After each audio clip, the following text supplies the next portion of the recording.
Putin's gamble ratcheting up the war in Ukraine and sounding the alarm on anti-black racism. I'm Mercedes Stephenson. Welcome to the West Block. Russia holds sham referendums and mobilizes the reserves to fight for the first time since the Second World War. Is the war entering a new and dangerous phase? I'll ask Canada's ambassador to Ukraine. And a multi-billion-dollar class action lawsuit to fight anti-black racism in the federal public service.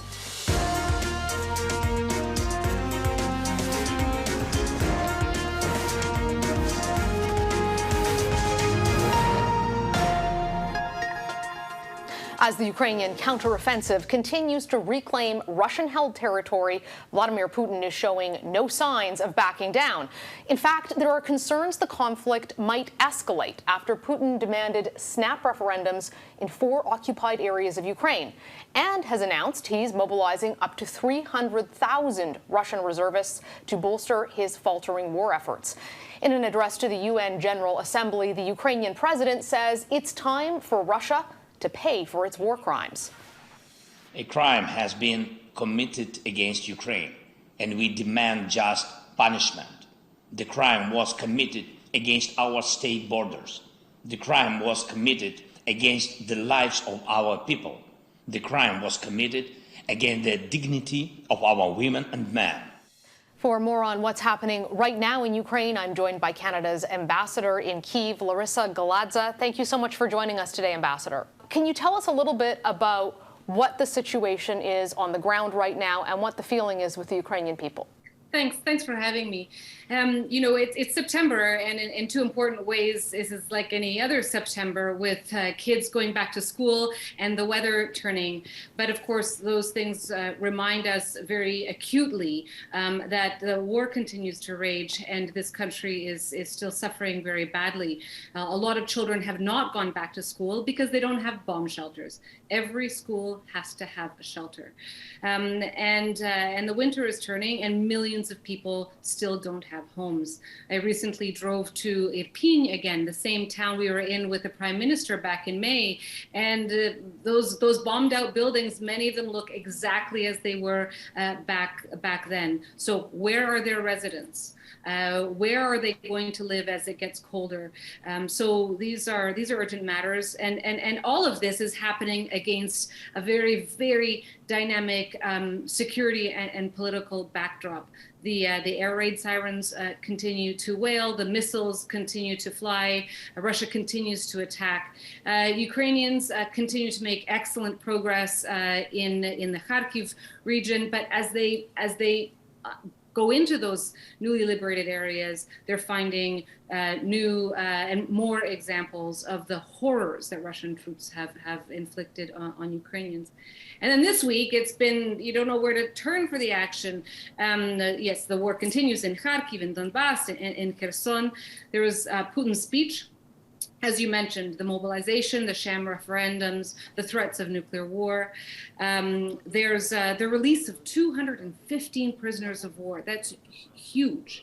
There was President Zelensky's incredible speech to the UN General Assembly. The Prime Minister spoke with President Zelensky this week as well. The exhumation of bodies continues in Izium, 445 bodies. And that's just this week. It's a reminder of the sharp contrast to the reality of the war in Ukraine that so many here are not seeing in the news every single day. The disruption of daily life, schools, bomb shelters, the incredible cold that you feel in Ukraine in the winter with those winds coming off of the plains. I want to ask you about the threats you mentioned from Vladimir Putin, those nuclear threats in particular. How real do you think that is? Those are not new threats. That is something that we've heard from Putin before and consistently. And as the Ukrainians say, they don't believe them, but you have to take them seriously. And the Ukrainians themselves say the way to do that is to show strength, and to show strength in the face of those threats, and to not give in and to not stand down. Where do you foresee the war going in the immediate future? Because you've had this phenomenal success of the Ukrainian offensive, which took back territory much more quickly and successfully than a lot of people were expecting. Now you have Vladimir Putin holding these sham snap referendums in occupied areas to try to say, oh, look, see, they want to secede, we can annex them, it's completely legal. Him calling up 300,000 reservists. Do you think that there is going to be a real spike in the bloodshed in coming days? I think you're absolutely right that what Putin has called for and announced is a clear evidence that he is desperate. He's desperate because the Ukrainians have the upper hand in the Kharkiv region, and the Russians are hugely degraded in the other parts where they continue to hold territory. So he needs to make a quick move. Where is this going to go? Well, first of all, the international community has already said very strongly it will not recognize these referenda. So if he thinks that's going to accomplish something, it's not. The Ukrainians likewise have said, we don't care what you do. In fact, they've been through it before. Russia held a referendum in 2014 in Crimea. They don't care. They're going to continue fighting for their territory until every square meter of it is returned to Ukrainian control. Canada and its allies are working very hard in light of these announcements from Putin.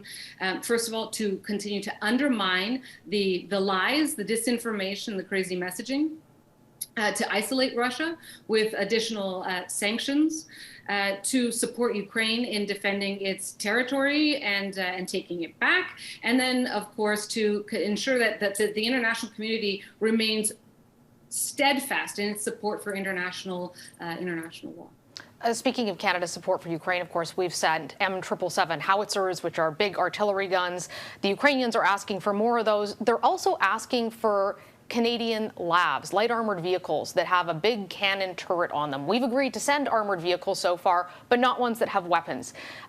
Is this something that the Canadian government is looking at? Will we send the Ukrainians more weapons? Do we even have them to be able to send? We've got more weapons still on the way. The package that the government announced of $500 million in weapons is still being delivered. It is contracted for. It is on its way. The training is happening, and we're doing this every step of the way in concert, in tight coordination with the Ukrainians, to make sure that we do in fact deliver what they need. There's no point giving them things that we happen to have and that they don't need. So that's what's happening right now. And we know that what we're providing goes into service. We will help them use it properly. We will help them maintain it. And that is going to make an incredible contribution to this fight that's going to go on for a while longer still. What are your Ukrainian counterparts asking you for? What would be helpful to them? Because obviously we've announced this package, but they're saying they need more. What more do they need? So they do need weapons. Everyone. You can talk to the most humanitarian of humanitarians, and they'll tell you what they need. But the first thing they say is weapons. They need tanks. And I'm sure you are aware that they're trying to get those from their close European partners. So number one ask is for weapons. A number two ask is continued support for their macro-financial stability. Here, Canada has provided almost $2 billion in support to make sure that Ukraine doesn't fall apart economically. Their export economy, as you know, is hugely curtailed. Their Black Sea is cut off, except for these special corridors that take the grain out so that people don't starve in other parts of the world. Industry is interrupted. So the economy is in bad shape, and Canada and our partners are helping to stabilize that. The third thing they ask for is support for accountability, for holding Putin, holding every soldier all the way down the line accountable for the atrocities that have been committed here, and in particular, to set up an international tribunal to try Russia for the crime of aggression. So that is a very clear ask of Canada and all our partners. And the last thing they ask for is help with the recovery, however we can help with the recovery. Recovery is that part of the effort that is required to open schools, make sure they have shelters, build temporary homes or homes for people that don't have them. All this stuff that has to happen right away. Rebuild some medical clinics, make sure that the most critical of critical infrastructure is back up and running in newly liberated areas. So those are sort of the four key asks. You, Ambassador, of course, are Canada's ambassador there. You're in Kyiv. The embassy was formally reopened, quote unquote, by the Prime Minister, but it was very symbolic. When are we expecting the embassy to actually reopen in a way where it will be able to process visas, bring people out of Ukraine, and function as a fully capable embassy would? We've been here since May 8th with a team, and our priority was to re-engage in high-level diplomatic and political engagement. And that's what we did. And we had a team here, and we've had a team here steadily since the 8th of May, when the Prime Minister came to visit President Zelensky. It was always meant to be a gradual and rolling reopening, first things first. And then always with top of mind is the security and safety of our personnel. We're now at a point where we have a larger team here. We have more of our local staff engaged. We are working at the Chancery, but the embassy has been functioning all the way along. The building, the Chancery is open. We're glad to be back in there. And visas continue to be processed online as they always have been. We have been accepting visa applications in the embassy in many years. So we're serving the priorities as they've been given to us by Minister Joly, by the Prime Minister, and we are incredibly active. Ambassador, thank you so much for joining us today, and please do stay safe along with all of your staff. Thank you very, very much. Up next, one of the lead plaintiffs in a landmark class action lawsuit alleging decades of discrimination against Black federal civil servants in Canada. The manager told her we should go back to the good old days where we had slaves, and that manager faced no consequences.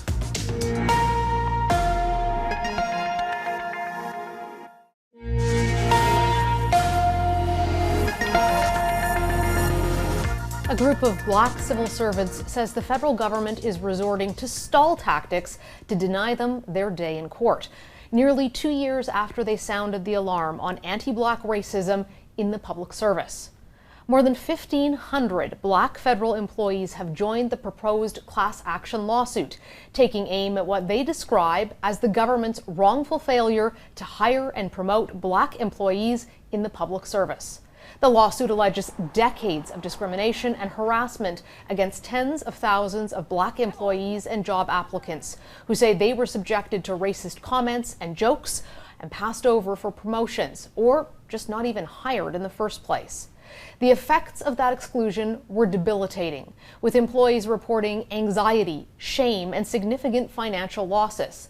The lawsuit is seeking $2.5 billion in damages, including compensation for lost income and other benefits. Joining me now with more on the lawsuit is one of its lead plaintiffs, Nicholas Marcus Thompson, Executive Director of the Black Class Action Secretariat. Thank you so much for joining us today, Nicholas. We appreciate your time. Thank you for having me.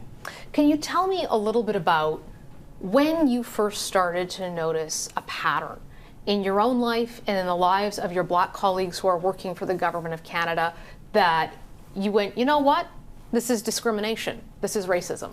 Well, when I joined the public service about 8 years ago, I immediately noticed that there was a very troubling trend. And that trend was that Black employees were in entry-level positions, other racialized employees were just above that, and the leadership of the public service was reserved for white employees. And that I noticed workers working for 15 years, 20 years, and they're in the same position. And that has really culminated in significant psychological injuries for workers, mental health injuries, and as well as the financial losses. So, and that's where really I decided that we had to do something about it and I started talking with workers across the public service, and they told me the same thing, that they were very well qualified and were being denied promotions, they experienced racism in the workplace.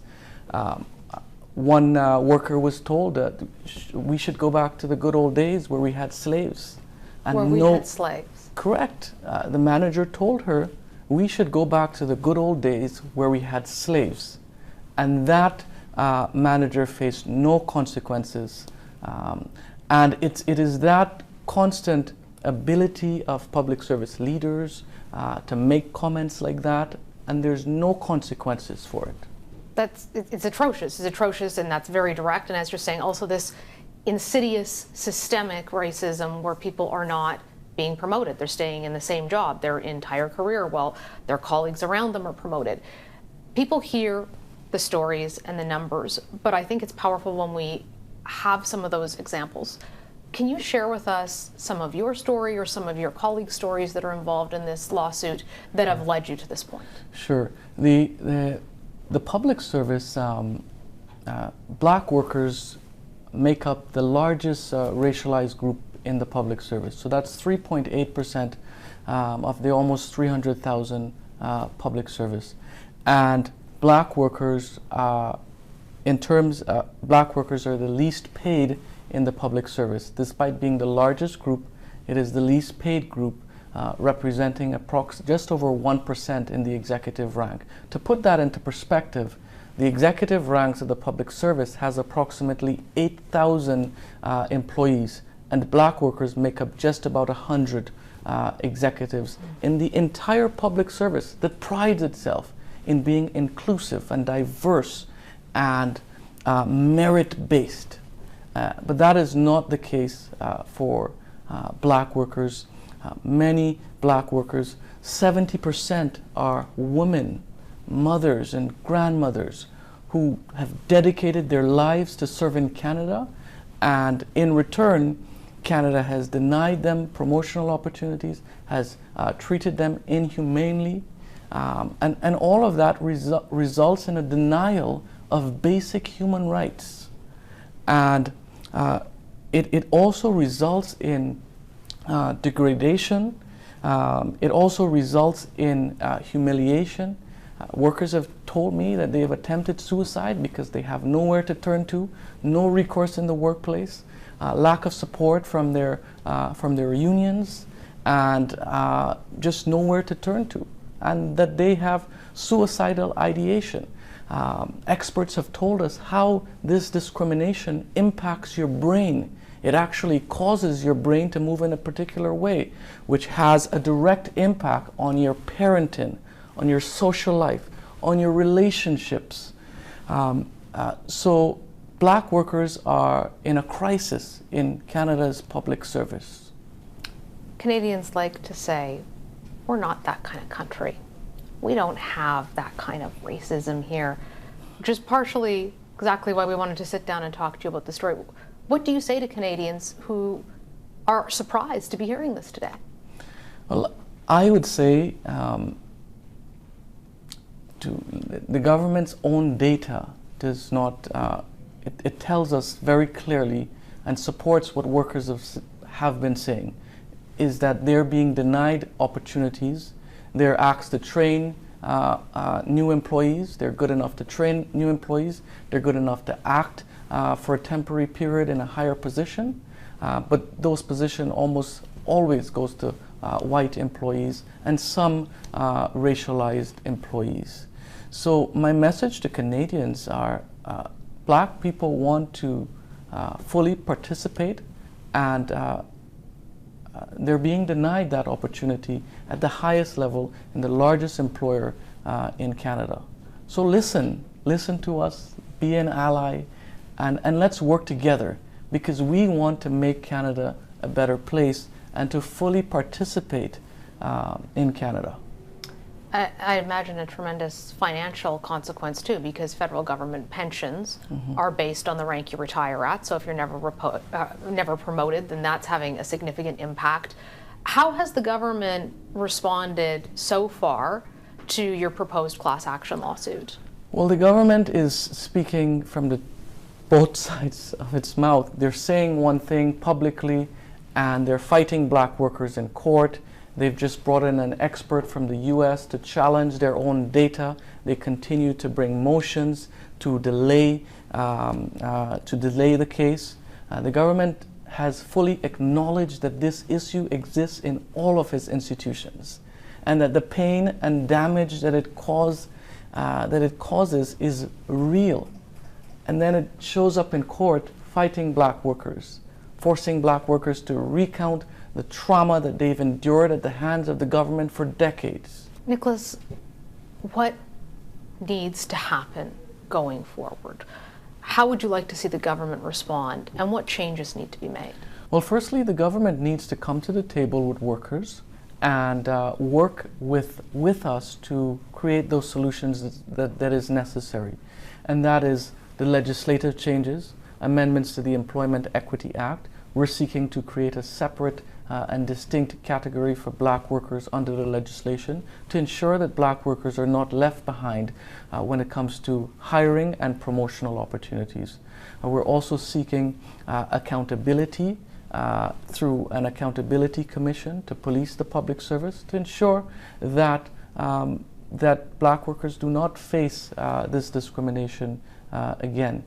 And we are presently building a national and international coalition with organizations from across the country and internationally as well to bring attention to this issue that is happening in Canada. We're scheduled to make a major announcement next week, so stay tuned on that. We will absolutely be tuning in for that announcement. Nicholas, thank you so much for joining us today. Thank you for having me. Up next, what we're watching here at the West Block from protests in Iran after a young woman died in police custody to a state funeral in Japan.